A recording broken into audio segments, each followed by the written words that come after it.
Com a composição dos novos ministérios, é grande a expectativa para possíveis mudanças no setor do agro. Acompanhe o boletim de Kellen Severo. Diante dessas primeiras sinalizações que ouvimos, primeiras sinalizações dadas pelos ministros, o que mudará para o agronegócio na prática, na sua opinião?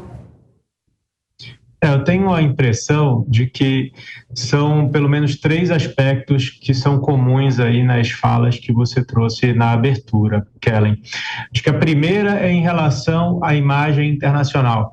Isso está muito alinhado entre o que o ministro Fávaro trouxe e o que a ministra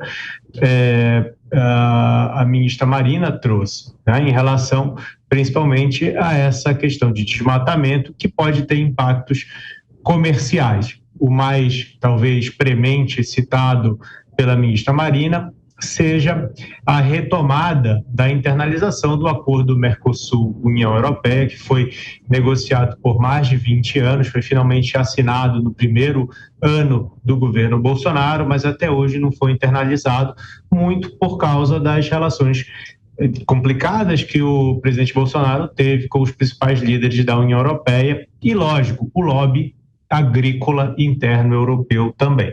Então, talvez a gente consiga avançar alguma coisa nessa agenda internacional, não só com a União Europeia, mas com outros acordos que talvez possam ser de interesse para o agro. Essa é a parte boa, talvez a principal parte que a gente possa se atentar seja a abertura de novas negociações com mercados que interessam para o agro, por exemplo, a negociação de um acordo com a Coreia do Sul, que interessa também, tem preços bastante premiums para alguns produtos brasileiros, como o suco de laranja e por aí vai.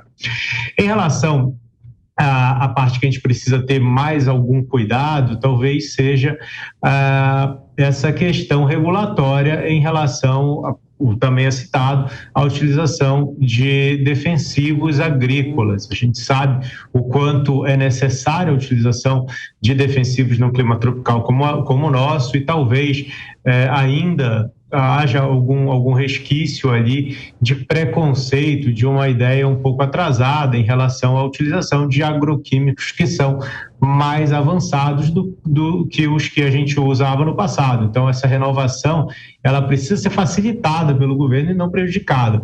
Talvez, sentando na cadeira, ali o novo governo entenda isso e, lógico, ter alguém que conhece o agro, como o Carlos Fávaro, facilita nesse diálogo.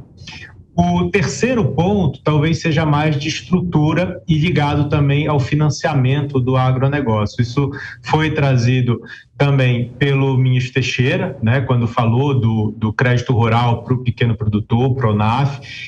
Isso não é uma má notícia, evidentemente que essa agricultura familiar não se sustenta sem crédito, mas, por outro lado, os outros produtores também não vão conseguir viver sem o rural, enfim, toda essa estrutura de financiamento que foi montada ao longo dos anos.